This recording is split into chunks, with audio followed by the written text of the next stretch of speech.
How do you feel when the president says you're lying? I'm not, and I'm willing to put myself out here. I've done the work. This is the best reporting you can do, or that I can do.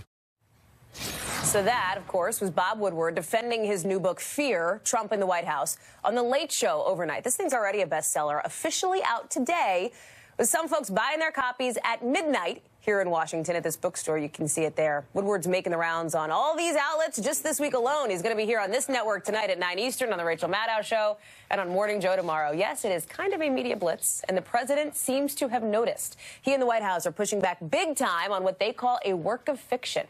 I'm joined now by criminal defense attorney and former New Jersey prosecutor Robert Bianchi, host with the Law and Crime Network. And with me on set, former Bill Clinton chief of staff Mac McLarty and Anita Kumar, Ken Vogel are also with us as well. Thank you all. Mac, let me start with you. The book, the anonymous New York Times op-ed, Bob Woodward getting out there on TV, the president clearly understanding that Bob Woodward is out on TV, has created this moment where even the president's family members are saying that circle of trust is getting real, real small. Here's Don Jr. just today.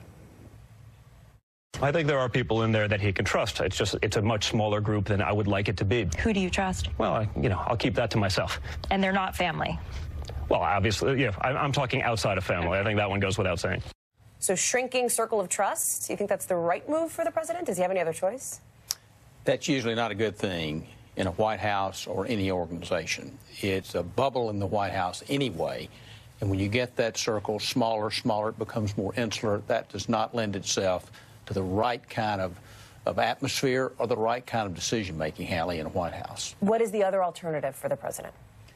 Well, he set the tone, so he's going to have to live with it. I think we prided ourselves, Richard Neustadt, the historian, said he felt that President Clinton had the most loyal cabinet. It was not because of fear. It was because of respect and communication.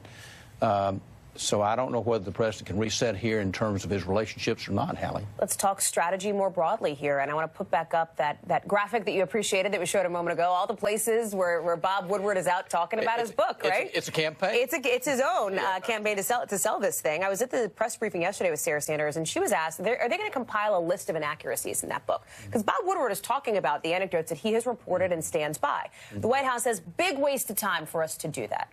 Is she right? Well, Bob Woodward takes a position. He's got the situations right, and he kind of fills in.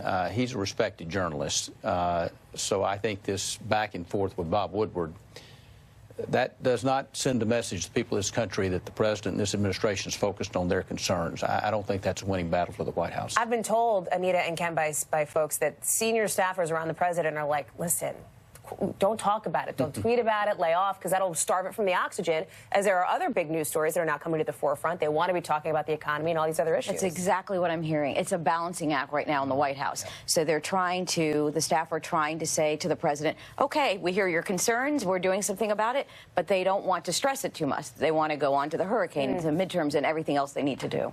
But good luck getting the president. Right, that's the challenge there. Instead, what he is focusing on, to Don Jr.'s point, is figuring out who the leakers are and trying to root them out and determine who is in that circle of trust. That's sort of the way he's always operated in his businesses, in his campaign, and the White House. But outside sort of instigations like this make it worse. Robert, the other pressure point for the president, of course, is the Russia investigation, something that he's been frustrated with for months. And now kind of a little bit of a twist. You had Omarosa releasing, former White House staffer, releasing another tape, a couple of them.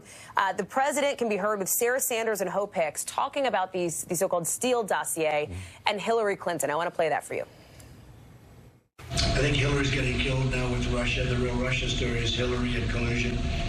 Somebody told me, Hope, you told me it was $9 million they spent on the phony report. Someone just said that she was far worse for the country than we thought. She didn't know her own campaign was spending $9 million. Did you see? Nobody knows who spent it. No, I heard it was 9. I heard it was 5.7, but now they say it was 9. It was spent to a law firm. That way they can't trace it. But if they trace it, one thing in this business, they trace it. So, Robert, is there anything that the special counsel might find useful from that recording or others like it, or nah? Well, good morning, Hallie. First of all, you know I have been very critical of President Trump with respect to the interference, firing of Comey, the putting upon Sessions, the Mueller attacks. But I'll tell you what, I think this tape actually provides a defense to Donald Trump. And I think there's a lot of data points out there where he is indicating, hey, I had nothing to do with Russia collusion. It was Hillary Clinton. And remember, as a prosecutor in the Mueller investigation, you have to prove a corrupt purpose. Now, this is where they never got it with the Clinton investigation, and they don't get it here, Hallie. Prosecutors don't make defendants, especially at this level, dance on the head of a pin if they technically violate a law. They want to prove they did it purposefully and knowingly. And if Donald Trump, in my opinion, could just stop tweeting, stop writing letters on Air Force One, stop attacking Mueller, he would be in a much better position to say, hey, I wasn't involved in collusion. And if he believes that this investigation is wrong because he wasn't involved in collusion, then his actions could be deemed appropriate. I think Omarosa damaged him politically, but helped him legally.